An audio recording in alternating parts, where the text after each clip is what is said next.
Please watch the entire video and leave a comment in response to the question posed at the end.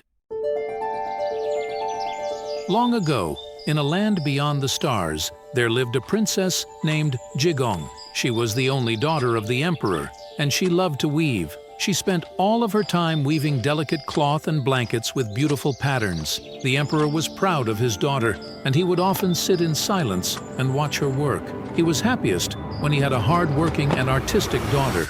One day, the emperor was surprised to see a new pattern on a piece of cloth that Jiggong had woven. Unlike her usual nature, this time she had woven the face of a young man. The emperor was initially furious, but then he realized that his daughter was now a young woman who was ready to marry and start a family. Jiggong herself was ashamed of what she had done. She had intended to weave a pattern of a flower, but she had no idea how her fingers had betrayed her. She was so ashamed that she started to cry. The emperor said, "Don't cry, my daughter. I will find you a good husband, someone who will make you happy." The emperor summoned all of his ministers and advisors and asked them to find the most suitable husband for his daughter. After several days of consultation, the prime minister finally said, "Sir, there is a handsome young prince living in the neighboring kingdom. He loves to tend to his flock, and his name is Mogja. What better husband for a weaver than a shepherd?" Mogja was the man whose face Jiggong had woven on the cloth. The next day,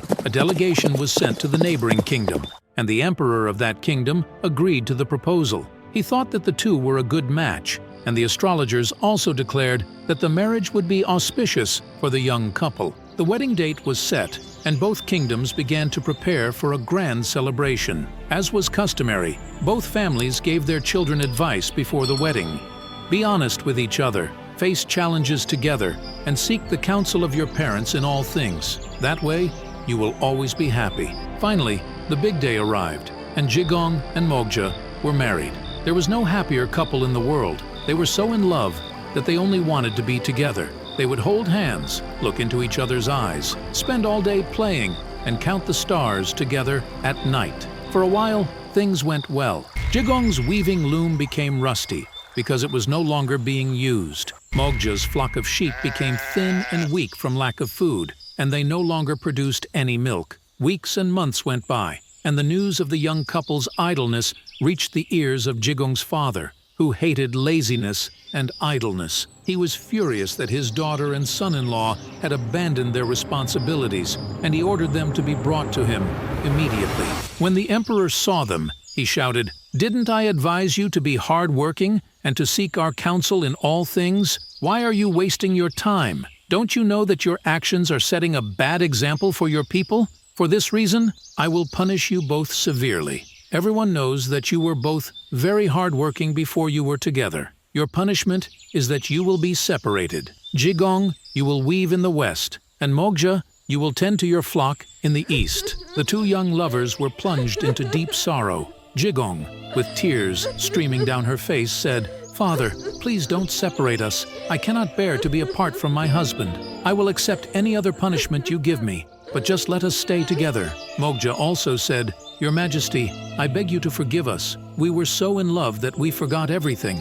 We will make it up to you. You will see." But the emperor was unmoved by their pleas. He sent Jiggong to the farthest western point of his kingdom, and Mogja to the farthest eastern point. Jiggong and Mogja cried for many days and nights until the emperor's heart softened. He sent a message to them saying, "You can meet each other once a year on the banks of the Silver River. That day will be the 7th day of the 7th month of the year." From that day on, Jiggong sat back at her weaving loom and stared off to the east, where her beloved husband was. Mogja also couldn't keep his mind on his work.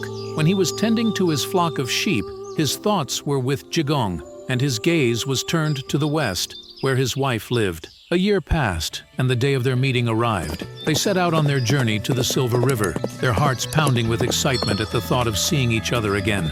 When they could see each other from a distance, they shouted for joy and ran towards each other, calling each other's names happily. But when they reached the banks of the Silver River, they stopped.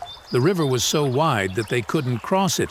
There was no boat or bridge on the river. The two lovers looked at each other longingly and burst into tears. Their tears fell to the ground and turned into a flood that threatened the lives and homes of the animals on the land.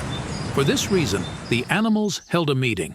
The black bear said, "We must do something before we drown." The fox said, "We must seek the help of the wise owl." The wise owl, who knew the sad story of the young couple, said to his friends, "The only way to stop the flood is to help them cross the Silver River." There was a heavy silence among the animals. Suddenly, a crow spoke up and said, "We crows can build a bridge for them to cross." The sky was filled with the flight of all the crows and ravens on earth. They flew and flew until they reached the Silver River. There they gathered the wood from the surrounding trees and began to build.